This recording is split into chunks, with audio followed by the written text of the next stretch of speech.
ಪ್ರೀತಿಯ 9ನೇ ತರಗತಿ ವಿದ್ಯಾರ್ಥಿಗಳೇ, ಇವತ್ತಿನ ದಿನ ನಾವು ಭಾಗ 2 ಘಟಕ 1 ಘಟಕ ಎಷ್ಟು 5 ಘಟಕ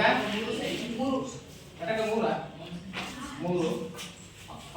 ಪರಮಾಣುಗಳು ಮತ್ತು ಅಣುಗಳು. ಪರಮಾಣುಗಳು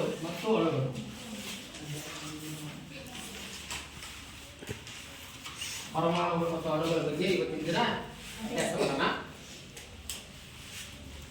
ಮಕ್ಕಳೇ ಕೇಳ್ರಿ, ಈ ಪರಮಾಣುಗಳ ಬಗ್ಗೆ ಮತ್ತು ಅಣುಗಳ ಬಗ್ಗೆ ಯಾವಾಗ ನಮಗೆ ತಿಳಿತು ಅಂತ ಕೇಳಿದ್ರೆ, ಇಲ್ಲಿ ಹಿಂದೆ ಪ್ರಾಚೀನ ಕಾಲದೊಳಗೆ ಒಬ್ಬ ಋಷಿಮುನಿಗಳಿದ್ರು, ಮಹರ್ಷಿ ಕಣಾದ.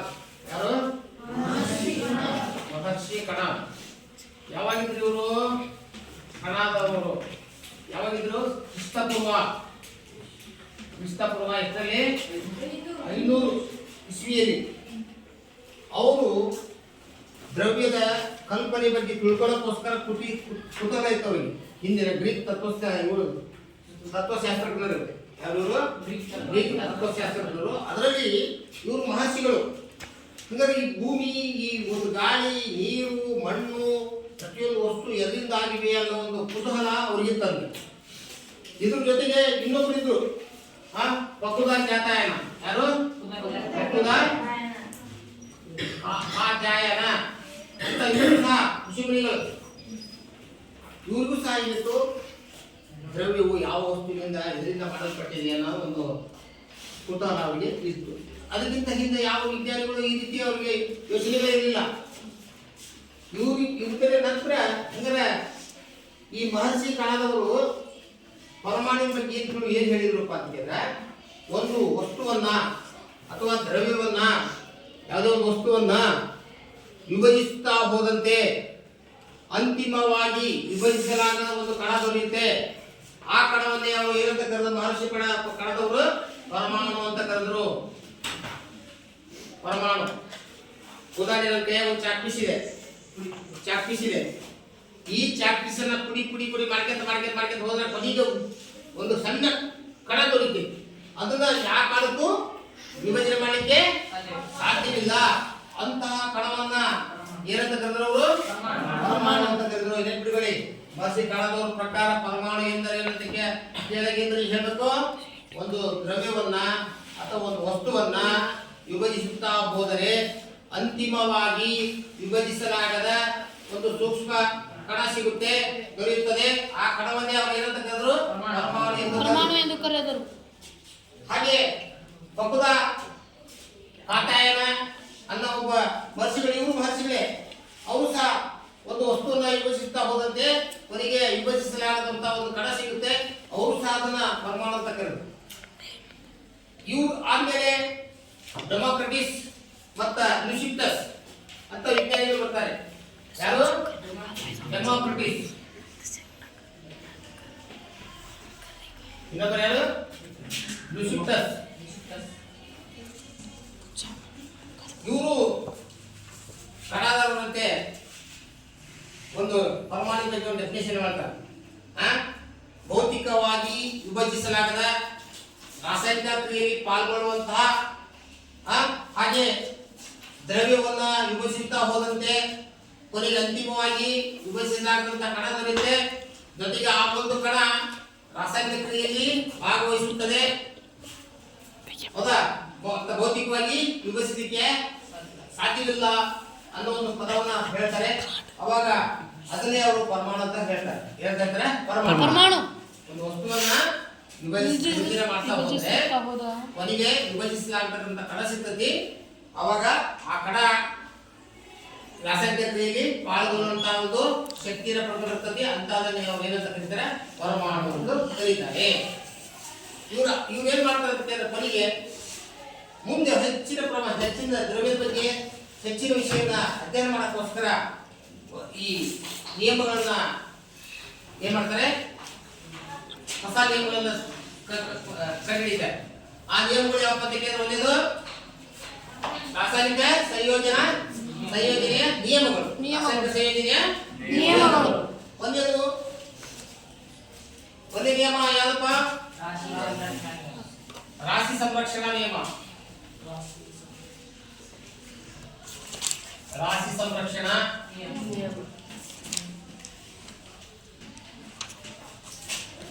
ನಿಯಮ. ಇಲ್ಲಿ ನೋಡಿ, ರಾಶಿ ಸಂರಕ್ಷಣಾ ನಿಯಮ ಒಂದು ನಿಯಮ ಇದೆ. ರಾಶಿ ಸಂರಕ್ಷಣೆ ಅಂದ್ರೆ ರಾಶಿಯನ್ನ ಸೃಷ್ಟಿಸಲು ಸಾಧ್ಯವಿಲ್ಲ, ನಾಶಗೊಳಿಸಲು ಸಾಧ್ಯವಿಲ್ಲ. ವಸ್ತುವನ್ನ ಸೃಷ್ಟಿಸಲಿಕ್ಕೆ ಸಾಧ್ಯ ಇಲ್ಲ, ನಾಶಗೊಳಿಸಲಿಕ್ಕೆ ಸಾಧ್ಯ ಇಲ್ಲ. ದ್ರವ್ಯವನ್ನ ಪ್ರತಿಯೊಂದು ಶಕ್ತಿ ಸಂರಕ್ಷಣಾ ನಿಯಮ ಹೇಗಿದೆಯೋ ಹಾಗೆ ರಾಶಿಗಳನ್ನ ಸೃಷ್ಟಿ ಮಾಡಕ್ಕೂ ಆಗಲ್ಲ, ನಾಶ ಮಾಡಕ್ಕೂ ಆಗಲ್ಲ. ಈ ನಿಯಮನ ರಾಶಿ ಸಂರಕ್ಷಣಾ ನಿಯಮ ಅಂತ ಕರೀತಾರೆ. ಉದಾಹರಣೆ, ಈಗ ನೀವು ಮನೆಯೊಳಗ ಒಂದು ಲೋಟ ಅಕ್ಕಿ ಇಟ್ಟು ಅನ್ನ ಮಾಡ್ತೀರಿ. ಒಂದು ಲೋಟ ಅಕ್ಕಿ ಇಟ್ಟು ಏನ್ ಮಾಡ್ತೀರಿ? ಅನ್ನ ಮಾಡ್ತೀರಿ. ಅನ್ನ ಇಬ್ಬರಿಗೆ ಆಗಷ್ಟು ಇರ್ತದೆ. ಏನ ಇಬ್ಬರಿಗೆ ಆಗಷ್ಟು ಅನ್ನ ಆಗತ್ತೆ. ಹೌದಾ? ಅಕ್ಕಿ ಕಾಳು ಎಷ್ಟು ಇರ್ತಾವೋ ಅನ್ನದ ಕಾಳು ಅಷ್ಟೇ ಆಗುತ್ತೆ. ಹೆಚ್ಚು ಕಡಿಮೆ ಆಗತ್ತನ? ಈಗ ನೀರು ಹಾಕಿದಯ್ಯೋ ಒಂದು ಲೋಟ ಹಾಕಿದೆ ಕಡಿಮೆ ಆಗ್ಬಿಡ್ತು, ಒಬ್ರಿಗೆ ಒಂದು ಅಷ್ಟೇ ಆಗ್ಬಿಡ್ತು ಅಂತಂದ್ರೆ ಅಲ್ಲ, ಹಂಗಾಗಲ್ಲ.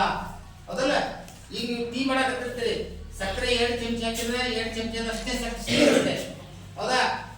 ಈಗ 4 ಚಮಚ ಹಾಕಿದ್ರೆ 4 ಚಮಚ ಸಿಹಿ ಆಗುತ್ತೆ. 8 ಚಮಚ ಹಾಕಿದ್ರೆ 8 ಚಮಚ ಸಿಹಿ ಆಗುತ್ತೆ. ಆಗತ್ತಿಲ್ಲ?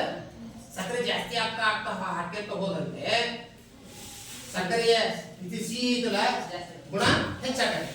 ಈಗ ಸಕ್ಕರೆನ ಹಾಕಿಲ್ಲಪ್ಪ, ಸಕ್ಕರೆನ ಹಾಕಿಲ್ಲ, ಕಾಫಿ ಎಲ್ಲ ಟೀ ಎಲ್ಲ ಹಾಕಿದ್ರಿ, ನೀರು ಹಾಕಿದ್ರಿ, ಹಾಲು ಹಾಕಿದ್ರಿ, ಅವಾಗ ಸಿಹಿ ಬೇಕಾದ್ರೆ ಸಿಹಿ ಇರ್ತಾ ಸಕ್ಕರೆ ಇರುತ್ತೆ. ಅಲ್ವಾ? ಸಕ್ಕರೆ ಇರ್ತಲ್ಲ? ಈಗ 1 ಚಮಚ ಹಾಕಿದ್ರೆ ಎಷ್ಟು ಸಕ್ಕರೆ ಆಗುತ್ತೆ? ಸ್ವಲ್ಪ ಸಿಹಿ ಆಗುತ್ತೆ. 2 ಚಮಚ ಹಾಕಿದ್ರೆ ಜಾಸ್ತಿ ಸಿಹಿ ಆಗುತ್ತೆ. ಹಂಗ ಸಿಹಿ ಹಾಕಲಿಲ್ಲ ಅಂದ್ರೆ ಸಿಹಿ ಆಗ ಸಾಧ್ಯದ. ಹಾಕಿದ ಮೇಲೆ ಎಷ್ಟು ಹಾಕಿರ್ತೋ ಅಷ್ಟು ಪ್ರಮಾಣದ ಸಿಹಿ ಅಂಶ ಈ ಚಹಾದಲ್ಲಿ ಇರುತ್ತೆ. ಹೌದಲ್ಲ? ಇರುತ್ತದಿಲ್ಲ? ಹಂಗಾಗಿ ನಾವು ಈ ರಾಶಿಯನ್ನು ಎಷ್ಟು ಬೆಳೆಸಿರ್ತಾವೋ ಅಷ್ಟೇ ರಾಶಿ ವಸ್ತು ತಯಾರಾದ್ಮೇಲೆ ಇರಬೇಕು. ಉದಾಹರಣೆ, 2 ಲೋಟ ನೀರು, 2 ಚಮಚ ಸಕ್ಕರೆ, 1 ಲೋಟ ಹಾಲು, 2 ಚಮಚ ಚಾಪುಡಿ ಹಾಕಿ ಮಾಡಿರ್ತೇವೆ. ಅವೆಲ್ಲ ವಸ್ತುಗಳು ಇರ್ತವೆ, ಯಾವುದೇ ಕಾರಣಕ್ಕೂ ಕಡಿಮೆ ಆಗಲ್ಲ. ಹಾಗಾಗಿ ಇದು ರಾಶಿ ಸಂರಕ್ಷಣಾ ನಿಯಮ. ರಾಶಿಗಳನ್ನ ಸೃಷ್ಟಿಸಲು ಸಾಧ್ಯವಿಲ್ಲ, ನಾಶಗೊಳಿಸಲು ಸಾಧ್ಯ ಇಲ್ಲ ಅನ್ನೋ ಒಂದು ನಿಯಮವನ್ನು ಕಂಡುಹಿಡಿದ್ರು. ತದನಂತರದಲ್ಲಿ ಇನ್ನೊಂದು ನಿಯಮ ಸ್ಥಿರ ಅನುಪಾತಗಳ ನಿಯಮ. ಎರಡನೇ ಯಾವುದು? ಸ್ಥಿರ ಅನುಪಾತಗಳ ನಿಯಮ.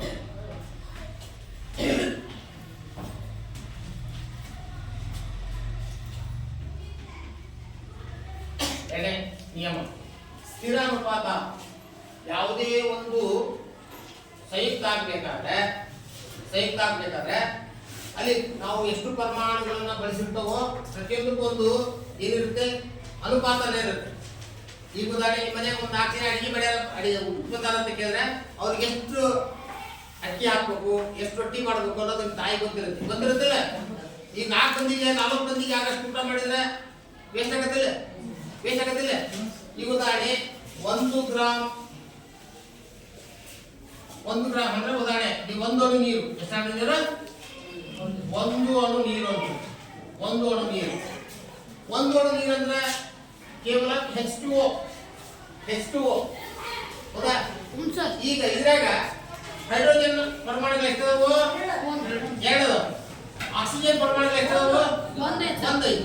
ಹೈಡ್ರೋಜನ್ ಪರಮಾಣು ಸಂಖ್ಯೆ ಎಷ್ಟೈತೆ ಅಂತ ಕೇಳಿದ್ರೆ 1. ಹೌದಾ? ಆದ್ರೆ ಇದ್ರದ್ದು ಆಕ್ಸಿಜನ್ ಪರಮಾಣು ರಾಶಿ ಸಂಖ್ಯೆ ಎಷ್ಟಿದೆ? ಇದು 16. ಎಷ್ಟೈತಿ? 16. 1:16. ಇಲ್ಲಿ ಇರೋದು ಎಷ್ಟಿದೆ? 2 ಇದೆ. 2 ಹೈಡ್ರೋಜನ್ ಇದೆ. ಈಗ 2 ಒಂದೇ 2 ಎಂಟ್ಲೆ ಅಲ್ವಾ? ಸರಿನಾ? ಹೈಡ್ರೋಜನ್ ಪರಮಾಣು ಎಷ್ಟಿದಾವು? 2. ಆಕ್ಸಿಜನ್ ಪರಮಾಣು ಸಂಖ್ಯೆ ಎಷ್ಟು? 16. ಆಕ್ಸಿಜನ್ ಎಷ್ಟಿದೆ? 1 ಇದೆ. ಹಾಗಾದ್ರೆ 2 ಒಂದೇ 2 ಎಂಟ್ಲೆ. ಹಾಗಾದ್ರೆ 1 ಅಣು ನೀರು 1:8 ಅನುಪಾತದಲ್ಲಿ ಜೋಡಣೆಯಾಗಿರುತ್ತದೆ. ಹಾಗಾದ್ರೆ ಜೋಡಣೆಯಾಗಿರುತ್ತದೆ ಅಂತ ಈಗ ಇಲ್ಲಿ ನೋಡಿ, 1 8 ಸೇರಿಸಿದ್ರೆ ಎಷ್ಟಾಯ್ತು? 9 ಗ್ರಾಮ್. ಎಷ್ಟು ಗ್ರಾಮ್? 9 ಗ್ರಾಮ್. ಹಾಗಾದ್ರೆ 1 ಅಣು ನೀರಿನಲ್ಲಿ ಎಷ್ಟು ಗ್ರಾಮ್ ಇದೆ? 9 ಗ್ರಾಮ್ ಇದೆ. ನೆನ್ಪಿಡಿದ್ರೆ 1 ಅಣು ನೀರು ಅಂದ್ರೆ ಎಷ್ಟು ಗ್ರಾಮ್? 9 ಗ್ರಾಮ್. ಅಂದ್ರೆ 1 ಗ್ರಾಮ್ ಹೈಡ್ರೋಜನ್, 8 ಗ್ರಾಮ್ ಆಕ್ಸಿಜನ್. ಹಾಗಾದ್ರೆ ಒಂದು ನಿರ್ದಿಷ್ಟ ಸ್ಥಿರ ಅನುಪಾತದಲ್ಲಿ ಸೇರಿ ಜೋಡಣೆಯಾಗಿರ್ತವೆ. ಹೌದಾ? ಯಾವುದೇ ಒಂದು ಸಂಯುಕ್ತ ಅಥವಾ ಅಣು ವಸ್ತುಗಳು ತಯಾರಾಗಬೇಕಂದ್ರೆ ಸಂಯುಕ್ತಗಳು ಅಥವಾ ಎರಡಕ್ಕಿಂತ ಹೆಚ್ಚು ಪರಮಾಣುಗಳಿಂದ ಸೇರಿ ಸಂಯುಕ್ತಗಳು ಉಂಟಾಗಿರ್ತವೆ. ಆ ಸಂಯುಕ್ತಗಳು ಒಂದು ನಿರ್ದಿಷ್ಟ ಅನುಪಾತದಲ್ಲಿ ಸಂಯೋಜನೆ ಹೊಂದಿ ತಯಾರಾಗಿರ್ತವೆ. ಹಾಗಾದ್ರೆ ಈ ಸ್ಥಿರ ಅನುಪಾತದಲ್ಲಿ ಏನು ಗೊತ್ತಾ, ಪ್ರತಿಯೊಂದು ವಸ್ತು ಅಥವಾ ಸಂಯುಕ್ತ ಅಣುವು ಅನುಪಾತದಲ್ಲಿ ಏನಾಗುತ್ತೆ, ಸಂಯೋಜನೆ ನಿರ್ದಿಷ್ಟ ಅನುಪಾತದಲ್ಲಿ ಸಂಯೋಜನೆಗೊಂಡಿರುತ್ತವೆ. ಇದನ್ನ ಸ್ಥಿರ ಅನುಪಾತಗಳ ನಿಯಮ ಅಂತ ಹೇಳ್ತಾರೆ. ಯಾವುದೇ ಒಂದು ಸಂಯುಕ್ತ ಅಥವಾ ಅಣು ನಿರ್ದಿಷ್ಟ ಅನುಪಾತದಲ್ಲಿ ಸಂಯೋಜನೆಗೊಂಡು ಸಂಯುಕ್ತಗಳಾಗುತ್ತವೆ. ಇದನ್ನು ಏನಂತ ಕರೀತಾರೆ, ಸ್ಥಿರ ಅನುಪಾತಗಳ ನಿಯಮ ಅಂತ ಕರೀತಾರೆ. ಹೌದಾ? ಈ ಒಂದು ಎರಡು ನಿಯಮಗಳ ಮೇಲೆ ಹಾಗೆ ರಸಾಯನಶಾಸ್ತ್ರ ಏನಾಯ್ತು, ಬೆಳವಣಿಗೆ ಆಗುತ್ತೆ. ಅದಾದ್ಮೇಲೆ 19ನೇ ಶತಮಾನದಲ್ಲಿ ಅಂತ್ಯದಲ್ಲಿ ಏನ್ ಮಾಡ್ತಾನಪ್ಪ, ವಿಜ್ಞಾನಿ ಬರ್ತಾನೆ, ಜಾನ್ ಡಾಲ್ಟನ್ ಅಂತ. ಯಾರು? ಜಾನ್ ಡಾಲ್ಟನ್ ಯಾವಪ್ಪ ಅಂತ ಕೇಳಿದ್ರೆ ಇಂಗ್ಲೆಂಡಿನ ಒಬ್ಬ ಭೌತ ವಿಜ್ಞಾನಿ. ಯಾರು? ಇಂಗ್ಲೆಂಡಿನ ಭೌತ ವಿಜ್ಞಾನಿ.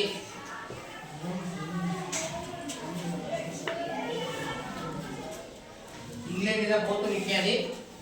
ಇವನು ಬಡ ನೇಕಾರನ ಮಗ.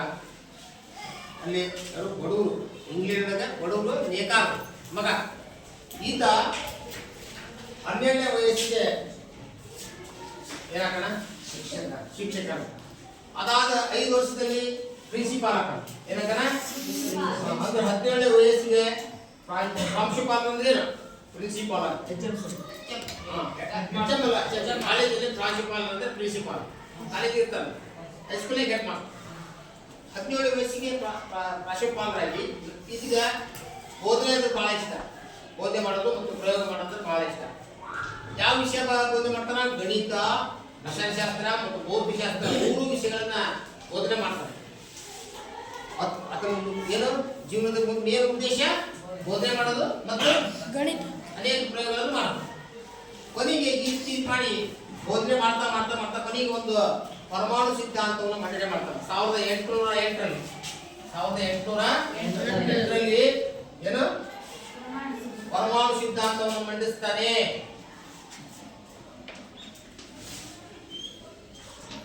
ಪರಮಾಣು ಸಿದ್ಧಾಂತವನ್ನು ಮಂಡಿಸ್ತಾನೆ.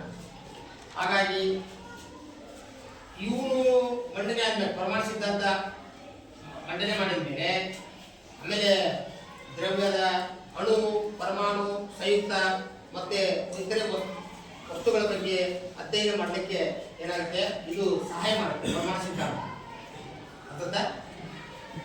ಅಣುಗಳ ಬಗ್ಗೆ, ಸಂಯುಕ್ತಗಳ ಬಗ್ಗೆ ಮತ್ತು ಪರಮಾಣುಗಳ ಬಗ್ಗೆ ಮತ್ತಷ್ಟು ಅಧ್ಯಯನ ಮಾಡಲಿಕ್ಕೆ ಏನಾಗುತ್ತೆ, ಡಾಲ್ಟನ್ ಪರಮಾಣು ಸಿದ್ಧಾಂತ ಸಹಾಯ ಮಾಡುತ್ತೆ. ಅರ್ಥಾಯ್ತಾ? ಹಾಗಾದ್ರೆ ಡಾಲ್ಟನ್ ಪರಮಾಣು ಸಿದ್ಧಾಂತಗಳು ಅಂತ ಬರುತ್ತೆ. ಡಾಲ್ಟನ್ ಪರಮಾಣು ಸಿದ್ಧಾಂತಗಳು.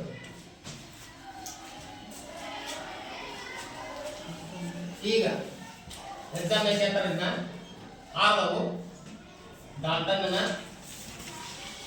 ಪರಮಾಣು ಸಿದ್ಧಾಂತ.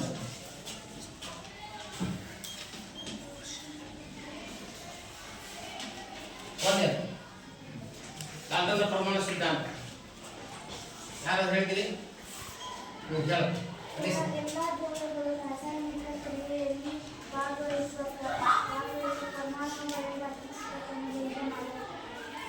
ಎಲ್ಲಾ ದ್ರವ್ಯಗಳು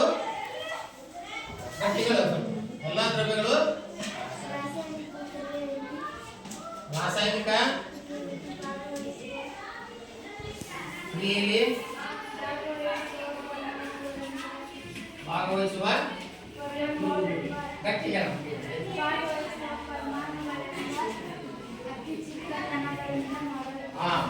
ಪರಮಾಣುಗಳ ಅತಿ ಚಿಕ್ಕ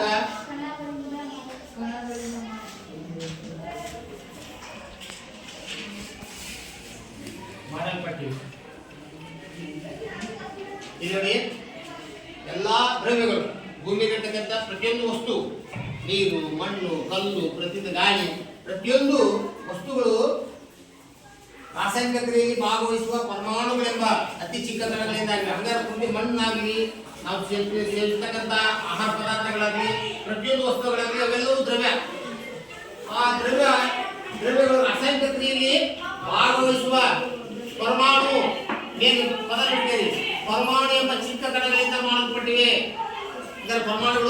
ಚಿಕ್ಕ ಕಣಗಳಿಂದ ಮಾಡಲ್ಪಟ್ಟಿವೆ. ಅರ್ಥ ಆಯ್ತಾ?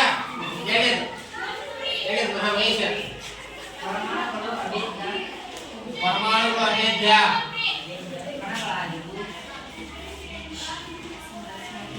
ಅಭೇದ್ಯ ಕಣಗಳಾಗಿದ್ದು ರಾಸಾಯನಿಕ ಕ್ರಿಯೆಯಲ್ಲಿ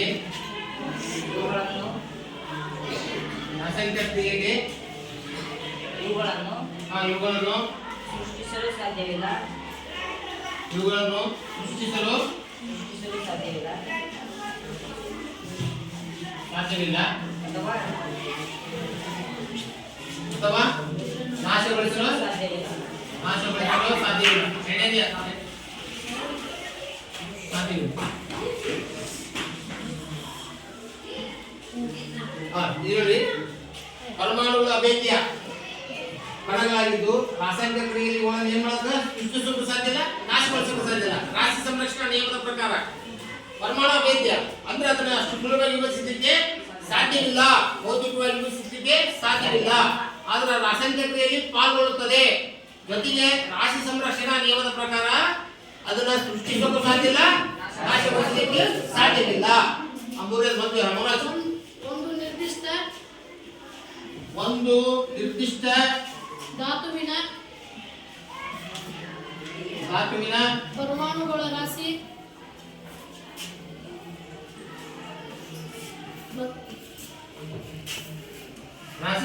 ಮತ್ತು ರಾಸಾಯನಿಕ ಗುಣಗಳಲ್ಲಿ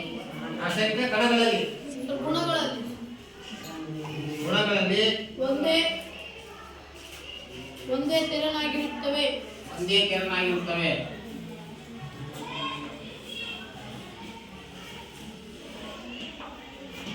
ನೋಡಿ ಈ ಪಾಯಿಂಟ್ ಸಾಗರ. ಒಂದು ನಿರ್ದಿಷ್ಟ ಧಾತುವಿನ ಪರಮಾಣುಗಳ ರಾಶಿ ಮತ್ತು ರಾಸಾಯನಿಕ ಗುಣಗಳಲ್ಲಿ ಒಂದೇ ತೆರನಾಗಿರುತ್ತವೆ. ಅಂದ್ರೆ ಇಲ್ಲಿ ನೀರು, ಕಾರ್ಬನ್ ಡೈಆಕ್ಸೈಡ್, ಸಲ್ಫ್ಯೂರಿಕ್ ಆಮ್ಲ, ಹೌದಾ? ಈಗ ಹೈಡ್ರೋಜನ್, ಆಕ್ಸಿಜನ್, ಕಾರ್ಬನ್, ಆಕ್ಸಿಜನ್ ಬರೀ ಬಿಟ್ರೆ ಬೇರೆ ಯಾವ ಪರಮಾಣುಗಳು ಇರೋದಿಲ್ಲ. ಕಾರ್ಬನ್ ಮತ್ತು ಆಕ್ಸಿಜನ್, ಕಾರ್ಬನ್ ಡೈಆಕ್ಸೈಡ್, ನೀರು, ಜಲಜನಕದ ಪರಮಾಣುಗಳು ಮತ್ತು ಆಮ್ಲಜನಕದ ಪರಮಾಣುಗಳು. ಈಗ ಸಲ್ಫ್ಯೂರಿಕ್ ಆಮ್ಲ, ಇಲ್ಲಿ ಹೈಡ್ರೋಜನ್, ಗಂಧಕ ಮತ್ತು ಆಕ್ಸಿಜನ್ ಪರಮಾಣುಗಳು ಮಾತ್ರ ಇರ್ತವೆ. ಅವು ಒಂದೇ ತರನಾಗಿರ್ತವೆ, ಬೇರೆ ಬೇರೆ ಆಗಿರಲ್ಲ.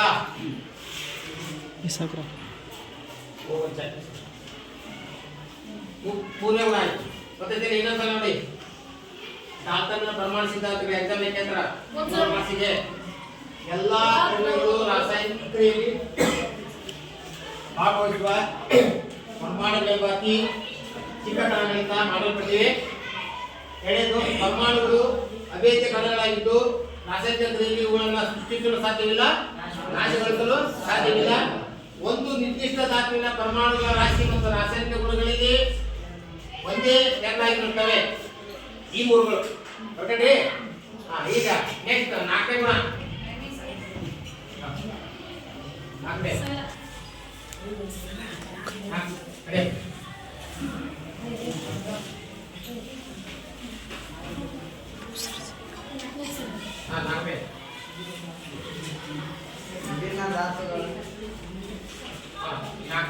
ವಿಭಿನ್ನ ಧಾತುಗಳ ಪರಮಾಣುಗಳು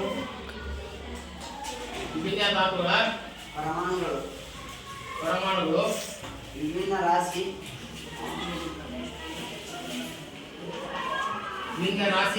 ಮತ್ತು ರಾಸಾಯನಿಕ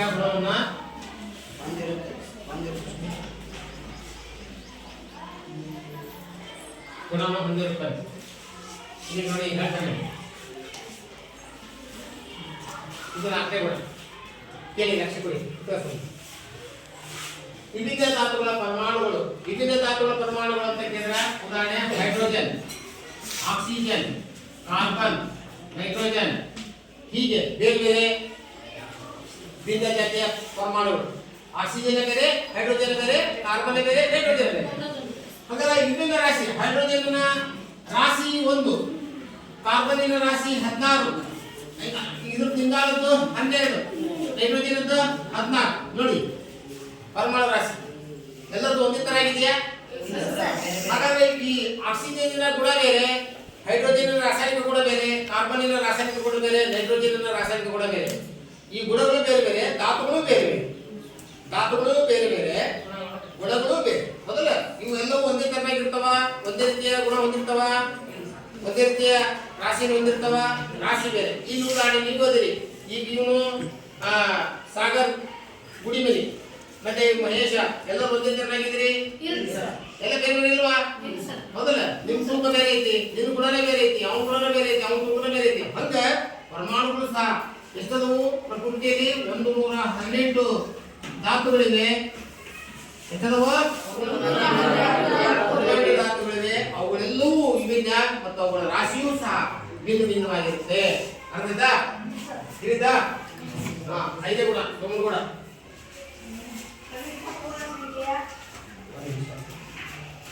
ಐದೇ ಗುಣ ಅನಿಷ್ಟ ಪೂರ್ಣ ಸಂಖ್ಯೆಯ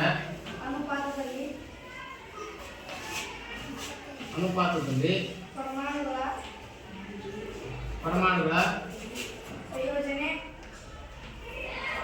ಸಂಯೋಜನೆ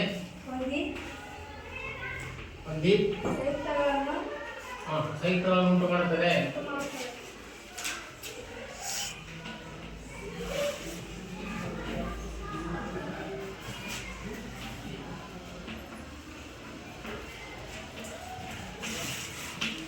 ಉಂಟು ಮಾಡ್ತದೆ. ಇಲ್ಲಿ ನೋಡಿ, ಹಾಗಾದ್ರೆ ಸ್ಥಿರಾನುಪಾತಗಳ ನಿಯಮ ಹೇಳಿದ್ದಾರೆ.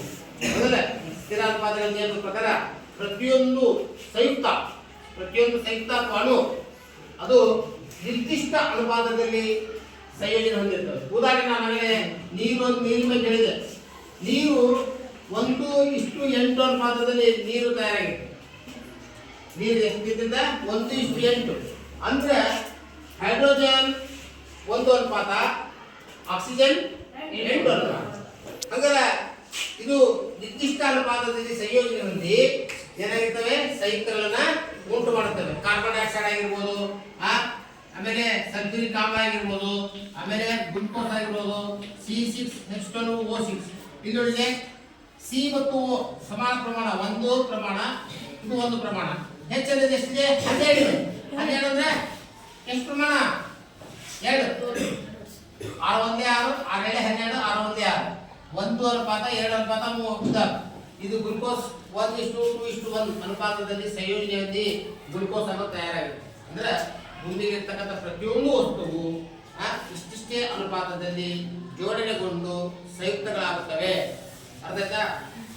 ಆಗ್ತವಲ್ಲ? ಇವತ್ತ ನಾವು ಒಂದು ಮನೆಯಲ್ಲಿ ಅಡಿಗೆ ಮಾಡಬೇಕಾದ್ರೆ ಇಷ್ಟಿಷ್ಟೇ ಪ್ರಮಾಣ ಇರುತ್ತೆ. ಉಪ್ಪು ಐದಿಂತ ಬೇಕಾದಷ್ಟು ಹಾಕಕ್ ಬರಲ್ಲ, ಕಾರ್ಪುಡಿ ಐದಿಂದ ಸಿಕ್ಕಾಪಟ್ಟೆ ಕಾರ್ಪುಡಿ ಹಾಕಕ್ ಬರಲ್ಲ. ಹೌದಲ್ಲ? ಇಬ್ಬರಿಗೆ ಅಡಿಗೆ ಮಾಡಿದಾಗ ಎಷ್ಟು ಹಾಕ್ಬೇಕು ಅಷ್ಟೇ ಹಾಕ್ಬೇಕು. 4 ಮಂದಿ ಅಡಿಗೆ ಮಾಡಿದಾಗ ಎಷ್ಟು ಹಾಕ್ಬೇಕು ಅಷ್ಟೇ ಹಾಕ್ಬೇಕು. ಹೌದಲ್ಲ? 10 ಮಂದಿ ಅಡಿಗೆ ಮಾಡಿದಾಗ ಜಾಸ್ತಿ ಹಾಕ್ಬೇಕು.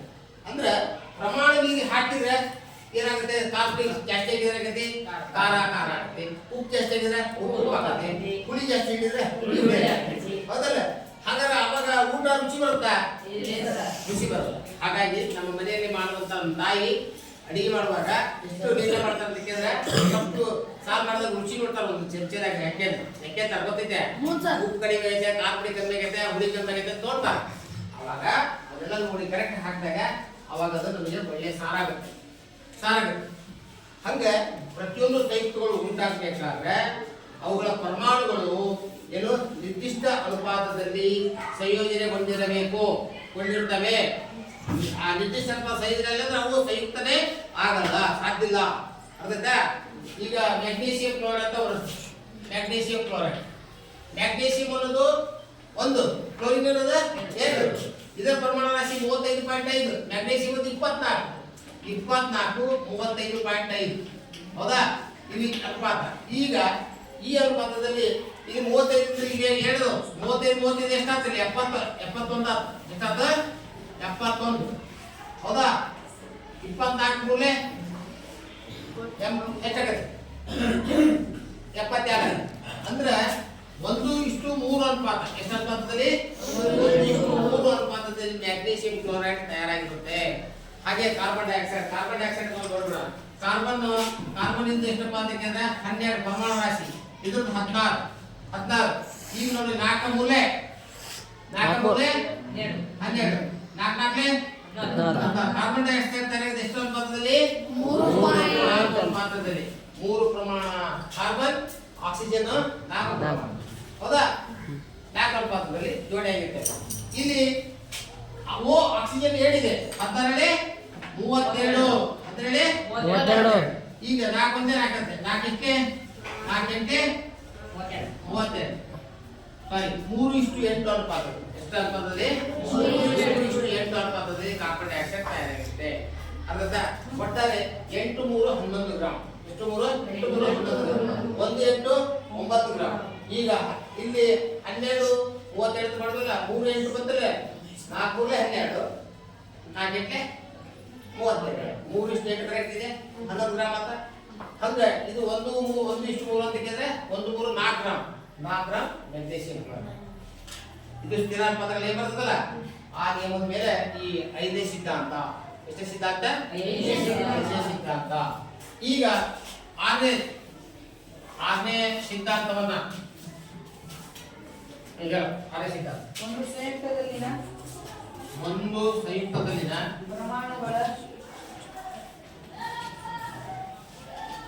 ಪರಮಾಣುಗಳ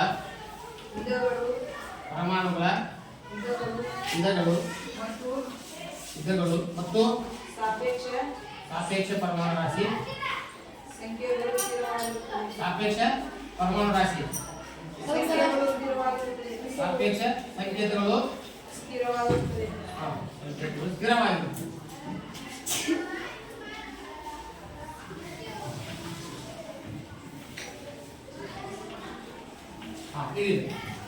ಒಂದು ಸಂಯುಕ್ತದಲ್ಲಿನ ಪರಮಾಣುಗಳ ವಿಧಗಳು ಉದಾಹರಣೆ H2O ಇದು ಒಂದು ಸಂಯುಕ್ತ ಸಾಪೇಕ್ಷ ಸಂಕೇತಗಳು ಯಾವಾಗಲೂ ಸ್ಥಿರವಾಗಿರುತ್ತವೆ ಹೈಡ್ರೋಜನ್ ಎಷ್ಟು ಅಣಿದೆ 2 ಅಣಿದೆ ಆಕ್ಸಿಜನ್ ಎಷ್ಟು ಪರಮಾಣು ಇದೆ 1 ಪರಮಾಣು ಇದೆ ಆಕ್ಸಿಜನ್ 1 ಪರಮಾಣು ಹೈಡ್ರೋಜನ್ 2 ಪರಮಾಣು ಇದು ಯಾವಾಗಲೂ ಎಲ್ಲೇ ಹೋದ್ರು ನೀರಿನ ಅಣುಸೂತ್ರ ಹಾಗೆ ಕಾರ್ಬನ್ ಡೈಆಕ್ಸೈಡ್ ಸಿಲೋನ್ ಸಂಯುಕ್ತ ಕಾರ್ಬನ್ ಎಷ್ಟು ಪರಮಾಣು 1 ಪರಮಾಣು ಆಕ್ಸಿಜನ್ 2 ಪರಮಾಣು ಹಾಗಾದ್ರೆ ಆಕ್ಸಿಜನ್ ಸಂಕೇತ O2 O ಆದ್ರೆ ಯಾವಾಗಲೂ ಆಕ್ಸಿಜನ್ ದ್ವಿಪರಮಾಣೀಯ ಆಕ್ಸಿಜನ್ ದ್ವಿಪರಮಾಣೀಯ ಅದಕ್ಕೆ ಯಾವಾಗಲೂ O ಕೆಳಗೆ ಏನಿರುತ್ತೆ O2 ಆಗಿರುತ್ತೆ ಅರ್ಥಾತ್ ಆಕ್ಸಿಜನ್ ಒಂದು ದ್ವಿಪರಮಾಣೀಯ ಆಗಿರೋದ್ರಿಂದ ಆಕ್ಸಿಜನ್ ಕೆಳಗೆ ಏನಿರುತ್ತೆ ಯಾವಾಗಲೂ 2 ಇರುತ್ತೆ ಹಾಗಾದ್ರೆ ಸಂಕೇತಗಳು ಸಹ ಏನಾಗಿರ್ತವೆ ಎಲ್ಲೆಲ್ಲೂ ಸ್ಥಿರವಾಗಿರುತ್ತವೆ ಅರ್ಥಾತ್ ಒಂದು ಸಂಯುಕ್ತದಲ್ಲಿನ ಪರಮಾಣುಗಳ ವಿಧಗಳು ಮತ್ತು ಸಾಪೇಕ್ಷ ಸಂಕೇತಗಳು ಯಾವಾಗಲೂ ಸ್ಥಿರವಾಗಿರುತ್ತವೆ ಅರ್ಥಾತ್ ಮಕ್ಕಳೇ ಈಗ ಇನ್ನೊಂದು ಕೇಳಿ ವಿಭಿನ್ನ ಧಾತುಗಳ ಪರಮಾಣುಗಳು ವಿಭಿನ್ನ ರಾಶಿ ಮತ್ತು ರಾಸಾಯನಿಕ ಗುಣವನ್ನ ಹೊಂದಿರುತ್ತವೆ ಇದ್ರ ಬಗ್ಗೆ ಉದಾಹರಣೆ ಇದೆ ನಮ್ಮ ಎಷ್ಟು 118 ಧಾತುಗಳಿವೆ 118 ಧಾತುಗಳು ಬೇರೆ ಬೇರೆ ಭಿನ್ನ ಭಿನ್ನ ಮತ್ತು ಅವುಗಳ ಗುಣಗಳು ಬೇರೆ ಬೇರೆ ರಾಸಾಯನಿಕ ಗುಣಗಳು ಬೇರೆ ಬೇರೆ ಕನಿಷ್ಠ ಪೂರ್ಣ ಸಂಖ್ಯೆಯ ಅನುಪಾತದಲ್ಲಿ ಪರಮಾಣುಗಳು ಸಂಯೋಜನೆ ಹೊಂದಿ ಸಂಯುಕ್ತಗಳನ್ನು ಉಂಟು ಮಾಡುತ್ತವೆ ನಂತರ ಒಂದು ಸಂಯುಕ್ತದ ಪರಮಾಣುಗಳ ವಿಧಗಳು ಮತ್ತು ಸಾಪೇಕ್ಷ ಸಂಕೇತಗಳು ಯಾವಾಗಲೂ ಪರಮಾಣು ಇದು ಇವುಗಳನ್ನ ಮನಸ್ಸಿನ ಮೇಲೆ ಅವಾಗ ಅನೇಕ ಮತ್ತ ರಾಸಾಯನಿಕ ತಜ್ಞರು ದ್ರವ್ಯದ ಬಗ್ಗೆ ಸಂಯುಕ್ತಗಳ ಬಗ್ಗೆ ಮತ್ತೆ ಅಣುಗಳ ಬಗ್ಗೆ ಮತ್ತಷ್ಟು ಅಧ್ಯಯನ ಮಾಡಲಿಕ್ಕೆ ಅನುಕೂಲ ಆಗುತ್ತೆ ಅವಾಗ ರಸಾಯನಶಾಸ್ತ್ರ ಅನ್ನೋದು ಅವಾಗ ಏನಾಗುತ್ತೆ ಸ್ವಲ್ಪ ಅರ್ಥ ಆಗತ್ತೆ 19ನೇ ಶತಮಾನದ ನಂತರ ಮತ್ತೆ ಅನೇಕ ವಿಜ್ಞಾನಿಗಳು ಏನಾಗ್ತಾರೆ ಜನಿಸಿ ಈ ಹೊಸ ಸಿದ್ಧಾಂತಗಳನ್ನು ಮಂಡಿಸ್ತಾ ಪರಮಾಣುವಿನ ಸಂಪೂರ್ಣ ಪರಿಕಲ್ಪನೆಯನ್ನ ಅರ್ಥ ಮಾಡ್ತಾರೆ ಅಧ್ಯಯನ ಮಾಡ್ತಾರೆ ಅಂದ್ರೆ ಈಗ ಪರಮಾಣು ಎಂದರೇನು ಅಂತ ಒಂದು ಡೆಫಿನಿಷನ್ ಏನಪ್ಪ ಪರಮಾಣು ಅಂತ ನೀವು ಡಾಲ್ಟನ್ನರ ಪ್ರಕಾರ ಪರಮಾಣು ಎಂದರೇನು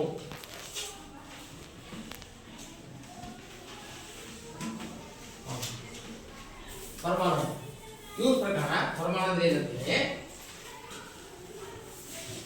ಯಾವುದೇ ಭೌತಿಕ ಕ್ರಿಯೆಯಿಂದ ವಿಭಜಿಸಲು ಸಾಧ್ಯವಾಗದ ಯಾವುದೇ ಭೌತಿಕ ಕ್ರಿಯೆಯಿಂದ ವಿಭಜಿಸಲಾಗದ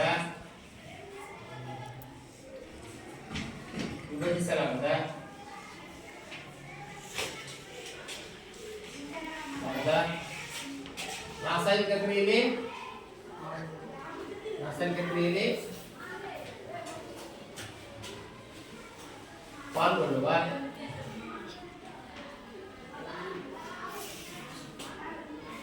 ಅತ್ಯಂತ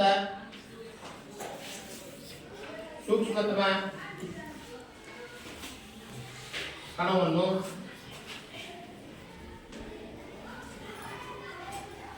ಏನಂತ ಕರೆದವರು ಪರಮಾಣು ಎಂದು ಕರೆದರು. ಯಾವುದೇ ಭೌತಿಕ ಕ್ರಿಯೆಯಿಂದ ವಿಭಜಿಸಲಾಗದ ರಾಸಾಯನಿಕ ಕ್ರಿಯೆಯಲ್ಲಿ ಪಾಲ್ಗೊಳ್ಳುವ ಅತ್ಯಂತ ಸೂಕ್ಷ್ಮತಮ ಕಣವನ್ನು ಏನಂತ ಕರೆದ್ರು?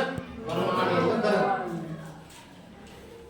ಈಗ ಆಯ್ತಾ, ಹಂಗಾಗ ರಾಸಾಯನಿಕ ಕ್ರಿಯೆಯಲ್ಲಿ ಪಾಲ್ಗೊಳ್ಳಬೇಕು, ಅತ್ಯಂತ ಚಿಕ್ಕದಾಗಿರ್ಬೇಕು. ಈಗ ನಾನು ಹೇಳಿದೆ ಹೈಡ್ರೋಜನ್ ಎಂಬ ಧಾತು ಹೈಡ್ರೋಜನ್ ಎಂಬ ಪರಮಾಣುವಿನಿಂದ ಮಾಡಲ್ಪಟ್ಟಿದೆ, ಆಕ್ಸಿಜನ್ ಪರಮಾಣುಗಳಿಂದ ಮಾಡಲ್ಪಟ್ಟಿದೆ. ಆದ್ರೆ ಇವು ನಮ್ಮ ಸುತ್ತಲೂ ಇವೆ ಪರಮಾಣುಗಳು. ಪ್ರತಿಯೊಂದು ವಸ್ತು ತಯಾರಾಗಬೇಕಾದ್ರೆ, ಭೂಮಿ ಇರ್ತಕ್ಕಂಥ ಪ್ರತಿಯೊಂದು ವಸ್ತು ತಯಾರಾಗಬೇಕಾದ್ರೆ ಈ ಪರಮಾಣುಗಳು ಬಹಳ ಮುಖ್ಯ. ಹಾಗಾದ್ರೆ ಈ ಜಗತ್ತು ಆಗಿದ್ದರಿಂದ ಪರಮಾಣುಗಳು, ನಾವು ಆಗಿದ್ದರಿಂದ, ಈ ಬೆಂಚ್ ತಯಾರಾಗಿದ್ದರಿಂದ, ಚಾಕ್ಪೀಸ್ ತಯಾರಾಗಿದ್ದರಿಂದ, ಹಾಗಾದ್ರೆ ಭೂಮಿಯಲ್ಲಿ ಸಕಲ ವಸ್ತು ಸಕಲ ದ್ರವ್ಯವು ಉಂಟಾಗಿರೋದ್ರಿಂದ ಪರಮಾಣುಗಳಿಂದ. ಈ ಡೆಫಿನಿಷನ್ ಅನ್ನ ಹೇಳ್ತಾರೆ ಡಾಲ್ಟನ್. ಆಮೇಲೆ ನೆಕ್ಸ್ಟ್ ಬರುತ್ತೆ ಮುಂದಿನ ಭಾಗದಲ್ಲಿ ಪರಮಾಣು ಸಂಕೇತ. ಆಮೇಲೆ ಪರಮಾಣು ಸಂಕೇತ ಮೇಲೆ ಆದ್ಮೇಲೆ ಪರಮಾಣುಗಳ ಸಂಕೇತ ಯಾವ ರೀತಿ ಇರ್ತವೆ, ಅವುಗಳ ಹೆಸರನ್ನ ಯಾವ ರೀತಿ ಇಟ್ರು, ಆಮೇಲೆ ಪರಮಾಣು ಸಂಕೇತಗಳು ಮತ್ತೆ ನಂತರ ಯಾವ ಬಂದವು, ಯಾವ ರೀತಿ ಯಾರು ಅನ್ನೋದನ್ನ ಮುಂದಿನ ತರಗತಿಯಲ್ಲಿ ಅಭ್ಯಾಸ ಮಾಡೋಣ. ಜೊತೆಗೆ ಈಗ ಕೆಲವು ಪ್ರಶ್ನೆಗಳನ್ನ ಹೇಳ್ತೀನಿ, ಬರ್ಕೊಳ್ಳಿ.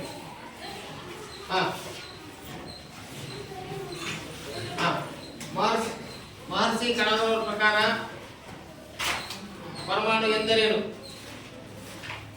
ಮಹರ್ಷಿ ಕಣದವರ ಪ್ರಕಾರ ಪರಮಾಣು ಎಂದರೇನು? ನಂತರ ಈಗ ಲುಸಿಫಸ್ ಮತ್ತು ಡೆಮೋಕ್ರಟಿಸ್ ಪ್ರಕಾರ ಪರಮಾಣು ಎಂದರೇನು? ಪರಮಾಣು ಎಂದರೇನು? ಮೂರನೇದು ರಾಶಿ ಸಂರಕ್ಷಣಾ ನಿಯಮ ತಿಳಿಸಿ. ರಾಶಿ ಸಂರಕ್ಷಣಾ ನಿಯಮ ತಿಳಿಸಿ. ಐದನೇದು ನಾಲ್ಕನೇದು ಸ್ಥಿರ ಅನುಪಾತಗಳ ನಿಯಮ ಬರೆಯಿರಿ. ಸ್ಥಿರ ಅನುಪಾತಗಳ ನಿಯಮ ಬರೆಯಿರಿ. ನೆಕ್ಸ್ಟ್ ಡಾಲ್ಟನ್ ಯಾರು? ಡಾಲ್ಟನ್ ಯಾರು? ಡಾಲ್ಟನ್ನಿನ ಪ್ರಕಾರ ಪರಮಾಣು ಎಂದರೇನು? ಆರನೇ ಪ್ರಶ್ನೆ. ಏಳನೇ ಪ್ರಶ್ನೆ ಪರಮಾಣು ಸಿದ್ಧಾಂತದ ಪ್ರಮುಖ ಅಂಶಗಳಾವು? ಜಾನ್ ಡಾಲ್ಟನ್ನರ ಪರಮಾಣು ಸಿದ್ಧಾಂತದ ಪ್ರಮುಖ ಅಂಶಗಳಾವು? ಈ ಇಷ್ಟು ಪ್ರಶ್ನೆಗಳಿಗೆ ಇವತ್ತು ಹೇಳಿದಲ್ಲ ಉತ್ತರಗಳನ್ನು ಬರ್ಕೊಂಡು ಹೋಮ್ವರ್ಕ್ ಇದು ಬರ್ಕೊಂಡು ಬನ್ನಿ. ಮುಂದಿನ ವಿಷಯವನ್ನ ನಾಳಿನ ತರಗತಿಯಲ್ಲಿ ಅಭ್ಯಾಸ ಮಾಡೋಣ. ಎಲ್ಲರಿಗೂ ನಮಸ್ಕಾರ.